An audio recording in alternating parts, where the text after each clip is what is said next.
தலையெழுத்து. தராதர இல்லாத விரிச்சு போட்டு படுத்துதான் அத்த பழக்கம். நான் இங்கே படுத்துக்கிறேன்.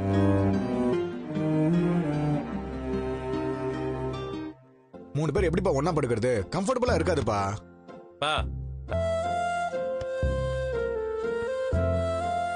உங்க பக்கத்துல நான் தூங்குறதே இல்ல.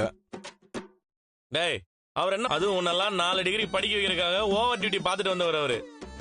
பா, நீ நல்லா உன் இஷ்டத்துக்கு கொரட்டை விட்டு தூங்குப்பா. டேய், லேசா என்ன தட்டு.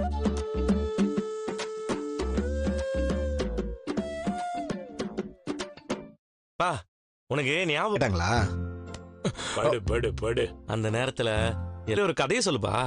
டேய், காலைல நான் கடை திறக்கணும்டா, எனக்கு வேலை இருக்கு. மறந்து போச்சுடா. நீ வேணா ஏதாவது கதை சொல்லு, நான் கேக்குறேன்.